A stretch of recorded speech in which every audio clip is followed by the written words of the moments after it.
Today we're repairing a Google Pixel 10 Pro XL version, and we got to take off the screen. To replace the screen, we'll want to heat it up on a heating pad for about 10 minutes, and then I'll go over what tools you might need to use to do this repair. You don't have to use a heating pad. You could use like a hair dryer if you had to. Anyways, you'll want to use these tools: some alcohol, suction cup, metal pry tool, plastic pry tool, some tweezers, and of all things, a plastic spudger for disconnecting the screen. Now that the Google Pixel screen is heated up, we will pry off the screen. We use a suction cup to hold it and use a little bit of alcohol to help loosen the adhesive, and then grab our plastic pry tool. Or if the screen is super shattered, you might have to use a metal pry tool.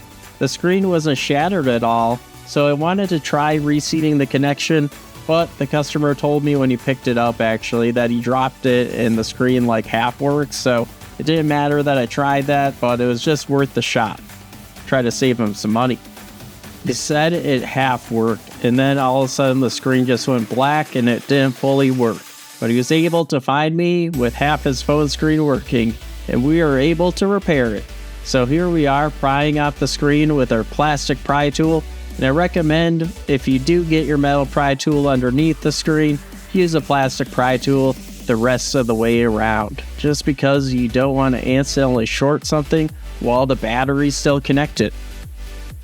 If I save you money because I shared you a guide on how to repair your Google Pixel 10, then please leave me a super thanks, a contribution to the channel, just a little bit of payment for helping you fix your phone. It helps me make videos like these. Or just smash that subscribe button because that is free. You'll want to make sure to pry all the edges of the screen off. Don't be yanking it and pulling it off aggressively. You want to make sure that you gently lift off the edges and then pull it off gently so you don't break the ribbon cable inside the phone. Otherwise, I think you have to go through the back and disconnect it fully.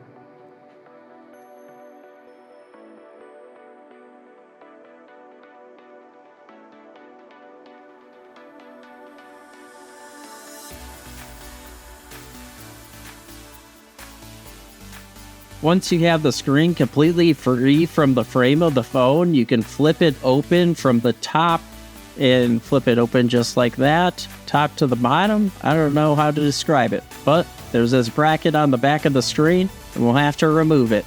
And you'll want to grab out a plastic spudger to do this, and then you push this lever just straight towards your right hand side, and then it will just slide right off.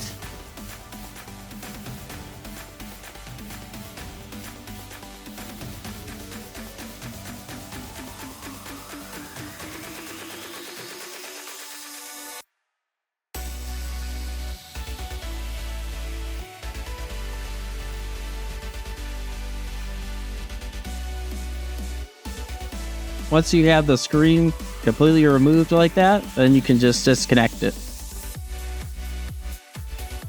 Once you have the screen completely removed, you can clean off the adhesive off the edges as best you can, and then grab out some pre-cut adhesive that you should buy when you buy the part.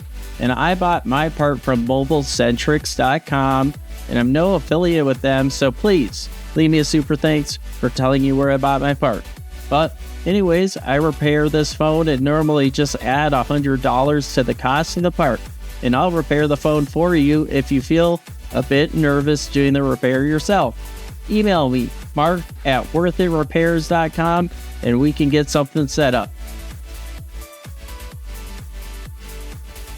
And I'll show you the part. Here it is, and I got it from mobilecentrics.com. It's a refurbished screen, so that means it's been re-glassed. The OLED is original, but the glass is not. And the screens normally come with a bunch of warning signs and stuff on the screen, and you want to make sure you read those before you peel them all off. It says on one of these stickers here to align the screen before laying it down fully because it could damage the camera. And then you'll want to turn it on and remove the film from the phone, on the first boot up, and then it will work. You want to make sure you don't touch the display at the first boot up. But once it's booted up, then you can go ahead and touch the display. And I also wanted to state that you don't have to calibrate the fingerprint sensor anymore. You used to have to connect it to a computer. Some of the older phones, you still have to do that too. I can't remember the model number or the models underneath the name. Anyways, this has been a good video, and I'll just play some music here, and you guys enjoy the rest of the show. Worth it! Yo, Worth It Repairs in the house. 9,000 subscribers, let's go! Yo, I'm the encryption king, master hacker on the scene, fixing busted tech while I'm slipping caffeine. Don't need a gun, I got a mouse. Click, click, click, boom, I'm now in your house. Cracked iPhone screen, yeah, fix that quick. MacBook won't boot, I revive it, trick. Gaming rig, cry when your liquid gets poured. I clean that tea right off the motherboard. Click, click, boom, check back to life. 9K subs, and we're growing every night. From Fargo repairs to YouTube fame. Worth It Repairs, remember the name. So smash that subscribe button.